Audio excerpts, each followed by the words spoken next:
Assalamualaikum warahmatullahi wabarakatuh. Aku ingin menceritakan kisah Nabi Ismail.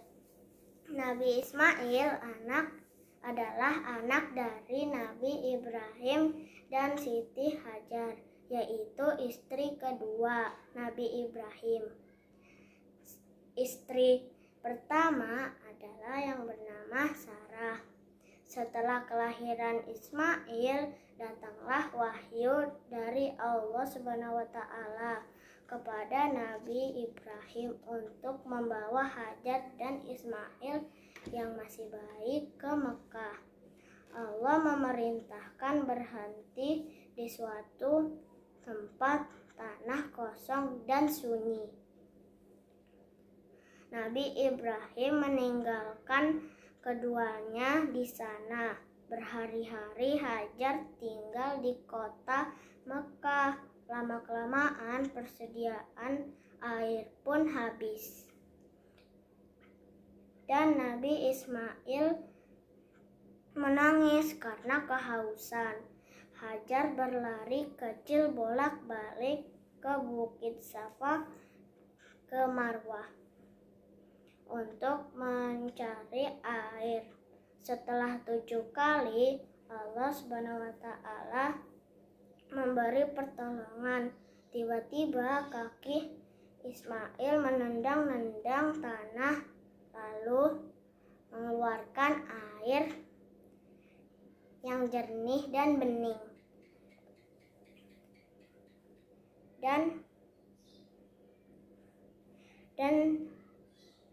Dan Hajar mengumpulkan air itu dan berkata, "Zam-zam,"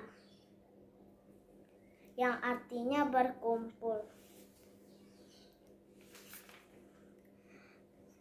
Sejak saat itu sumber air tersebut disebut Zam-zam dan sampai sekarang masih ada. Ketika Ismail beranjak remaja, Nabi Ibrahim menerima wahyu dari Allah.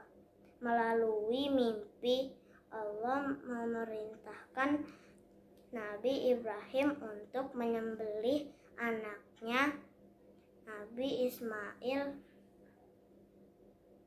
Beliau terkejut sehingga ia terbangun dari tidurnya. Kemudian beliau menceritakan kepada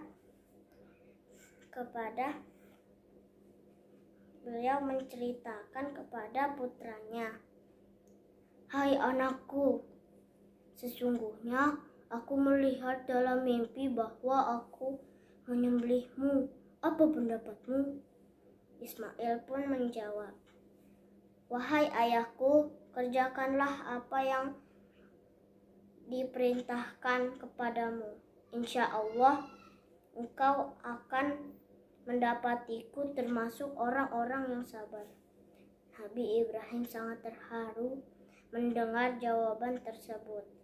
Nabi Ibrahim segera melaksanakan perintah penyembelihan Nabi Ismail di sebuah bukit Mina. Ketika kedua sedang berserah diri pada Allah, Nabi Ibrahim membaringkan Nabi Ismail. Tiba-tiba turunlah wahyu Allah, "Hai Ibrahim, sesungguhnya kamu telah membenarkan mimpi itu. Sesungguhnya aku akan membalas orang-orang yang perbuatannya baik atas izin Allah.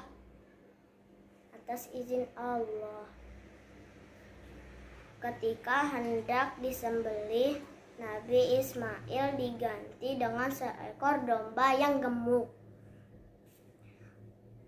Allah menguji keimanan Nabi Ibrahim dan Nabi Ismail. Keduanya berhasil melaluinya.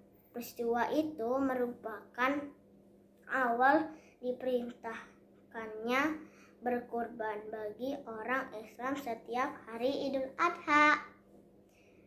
Itulah tadi kisah Nabi Ismail. Wassalamualaikum warahmatullahi wabarakatuh.